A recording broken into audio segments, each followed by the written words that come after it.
Awalnya saya kerja dulunya, kerja ngerawatin ayam orang. Nah dari situ kita dapat ilmu pengetahuan dari situ awalnya. Kemudian kita kembangin sampai akhirnya ternak sendiri. Dari ternak itu akhirnya saya cari di mana yang resiko kerugiannya lebih kecil gitu. Akhirnya beralihlah ke pangkalan atau agen ayam potong gitu.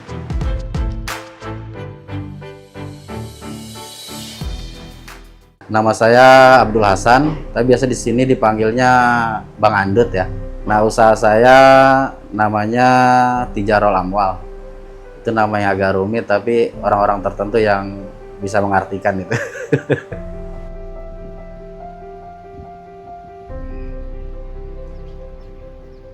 Memang kalau di sini itu memang secara umum kebanyakan memang peternak.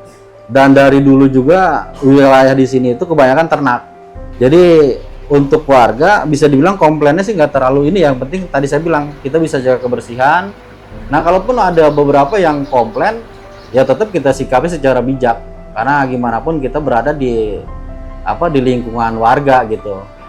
Jadi nggak bisa semau kita juga.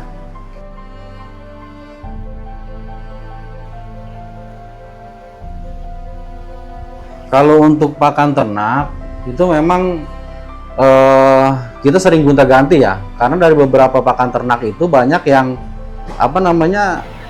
jadi gini, ada pakan ternak baru pada saat dia keluarkan pakannya ini itu kualitasnya bagus. Nah kemudian pada saat dia mulai banyak pemakaiannya bagus gitu ya, artinya penjualannya bagus, itu kadang-kadang kadar proteinnya dikurang-kurangin. Itu otomatis kita cari lagi yang produk yang lebih bagus lagi gitu. Tapi semuanya itu memang keluaran pabrik ya, pabrik-pabrik ternama. Saya pikir kalau semua usaha kita nggak secara tiba-tiba lah ya, ada prosesnya ya, gitu. Ya artinya memang saya dari awal pernah jalan itu bisa dibilang di perayaman lah ya, dunia perayaman. Tapi nggak langsung di pangkalan kayak gini, nggak langsung di pemotongan. Itu awalnya saya kerja dulunya. Kerja ngerawatin ayam orang. Nah dari situ kita dapat ilmu pengetahuan dari situ awalnya. Kemudian kita kembangin sampai akhirnya ternak sendiri gitu. Nah dari ternak itu akhirnya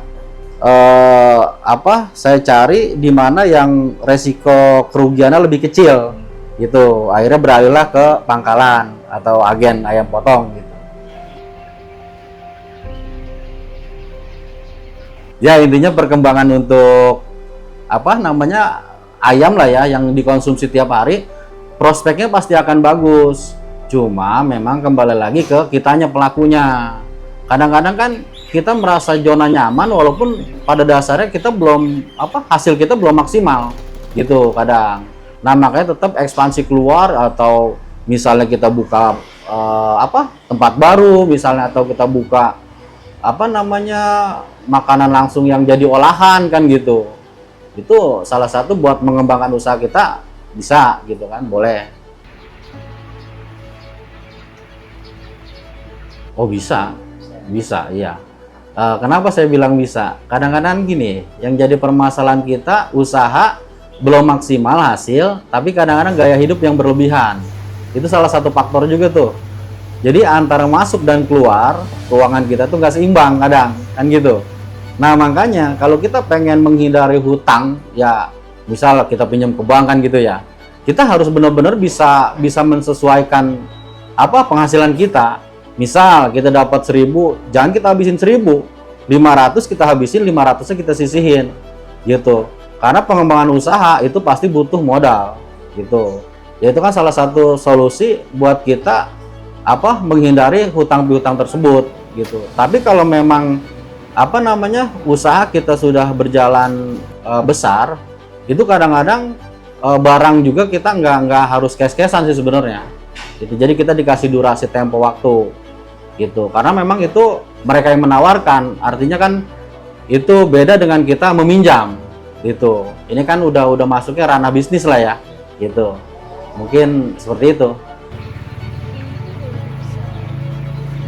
Nah, kalau bicara fase sulit atau jatuh bangun dalam usaha, mungkin udah hal biasa lah ya, gitu. Cuman kan terkadang gini, usaha itu yang paling penting fokus, ya kan, bersungguh-sungguh, itu yang pertama. Nah keduanya, kadang-kadang kalau usaha di ayam kayak gini itu bermasalah di mitra kita gitu. Contoh, kita kasih dia barang, nah kemudian cara pembayaran merekanya gitu kadang-kadang nggak sesuai dengan perjanjian di awal, itu salah satunya. Nah keduanya yang paling parahnya itu kondisi harga ya gitu. Kadang-kadang harga beli kita mahal, sementara harga jualnya kadang-kadang nggak sesuai gitu, nggak sama lah ya, nggak, artinya kita nggak dapat keuntungan gitu. Itu ada juga pas kayak gitu. Nah yang paling parahnya ya itu tadi saya bilang, kerugian yang disebabkan orang-orang mitra kita gitu. Karena kan yang harusnya dia setor, dia nggak setor, kemudian kita nggak bisa dong setor ke PT misalnya gitu. Atau memang kalau kita punya modal, kita nggak bisa dong dapat putaran lagi gitu, karena putaran kita stop sampai di situ. Yang penting gini, kalau di dunia usaha, kalau yang saya rasain, kita ngejaga nama baik kita gitu. Artinya karena bisa dibilang memang iya uang itu utama dalam usaha, tapi ada yang lebih utama, itu adalah nama baik. Karena pada saat kita memiliki nama baik, artinya gini, kita nggak pernah cacat di dunia yang kita jalanin, dunia usaha kita. Nah koneksi kita akan melihat dari situ.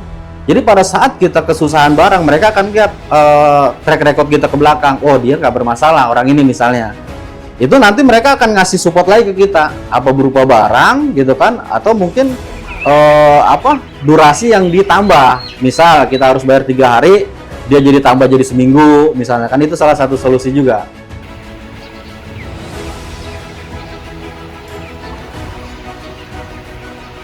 Jadi apa ya, kalau bicara puncak kejayaan memang agak sulit dijelasin ya, karena bukan kita nggak bersyukur, artinya pada saat manusia itu merasa puas, kadang-kadang kinerjanya jadi stuck gitu. Jadi kalau kita bicara puncak kejayaan, saya rasa saya belum nyampe ke titik itu gitu, karena saya anggapnya semua yang saya jalanin ini masih perjuangan gitu.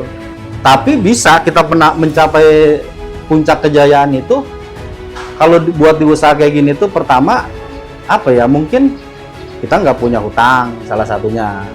Keduanya, kita koneksi kita udah mumpuni gitu. Nah terus juga kita udah punya sistem cara kerja yang nggak perlu kita lagi capek-capek tiap hari yang ngatur kan gitu. Salah satunya seperti itu.